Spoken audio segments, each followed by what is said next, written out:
डोकलाम में पिछली बार 73 दिनों के तनाव के बाद चीनी सैनिक डोकलाम से हटकर यूतुंग की ओर चली गई थी।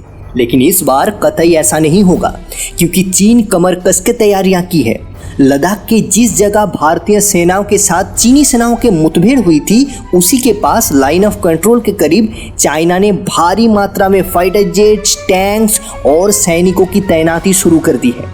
तो अब युद्ध बस समय की देर है। तो आइए देख लेते हैं कि अगर युद्ध हुआ तो इसका परिणाम क्या होगा।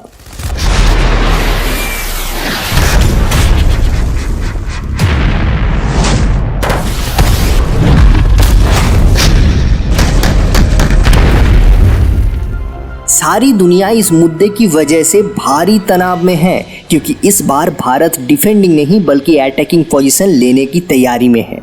अगर चीन एक कदम लेगा तो भारत 2 कदम आगे बढ़ेगा। और ये सिर्फ चीन नहीं बल्कि पूरी दुनिया जानती है कि चीन को धूल चटाने की औकात भारत के पास है, क्योंकि इस दौर में जहां सारी दुनिया कोरोना की वजह से परेशान है और चीन के ऊपर सभी गुस्से भी हैं, तो भारत का सिर्फ अपने बल पर नहीं बल्कि उन सारे देशों के सपोर्ट भी मिलेगा। इसीलिए अगर युद्ध हुआ तो इसमें कोई दुविधा नहीं कि कुछ देश चाइना की तरफ और कुछ देश भारत की तरफ हो जाएगा, और यही वर्ल्ड वॉर 3 का शुरुआत होगी। भारत की सेना मुकाबला करने को पूरी तरह से तैयार है। सैनिकों के आंकड़ों में 2 देशों में ज़्यादा अंतर नहीं है। अगर युद्ध हुआ तो भारत मुंह तोड़ जवाब देने को तैयार है, लेकिन इन सब के बीच भारत का मुख्य समस्या है सड़कों की। पर्याप्त सड़क ना होने के कारण पुलों और घाटियों के बीच पर्याप्त संयोग की कमी है, बड़ी रुकावट है इसमें, और यही मुख्य रूप से भारत को प्रभावशाली जवाब देने से रोक रही है। खासकर जो लाइन ऑफ एक्चुअल कंट्रोल है, यानी कि लद्दाख में डोमचोक से नेपाल के सीमा तक। हालांकि रिसेंटली भारत ने 12,000 कर्मियों को भेजा है, जो सब इनकम्प्लीट प्रोजेक्ट हैं उनको तुरंत खत्म करने के लिए। अगर आर्मी और मैन पावर के आंकड़ों में दोनों देश जोर का टक्कर देगा तो भारत को एडवांटेज किन चीज़ों का मिलेगा। पहली बात तो इन क्षेत्रों में भारत की स्थल सेना चाइनीज आर्मी के मुकाबले बहुत होशियार और युद्ध में माहिर है। लेकिन इस एडवांस टेक्नोलॉजी के दौर में सिर्फ मैन पावर काफ़ी नहीं है, बल्कि जिसके पास ज़्यादा एडवांस हथियार होगा वो आगे रहेगा।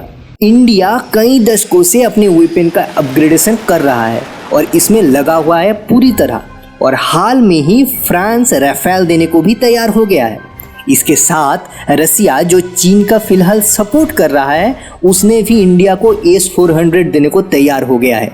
अब ये S-400 इतनी खतरनाक है कि ये किसी भी फाइटर प्लेन या मिसाइल को एक झटके में तबाह करने की काबिल है, और ये बात सामने आते ही मानो चीन की पैरों तले जमीन खिसक गई है। तो अब देखते हैं कौन किस देश का साथ देगा। ये तो आप भी जानते हो, चीन को पाकिस्तान पूरा सपोर्ट देगा। पाकिस्तान का एडवांटेज ये होगा कि हमारे देश में कुछ पाकिस्तान के दलाल मौजूद हैं, जो खाते हैं यहाँ के और गाते हैं पाकिस्तान का। इसके अलावा टर्की, ईरान और सऊदी अरबिया पाकिस्तान को सपोर्ट करेगा, तो इनडायरेक्टली चीन को भी यहाँ से सपोर्ट मिलेगा।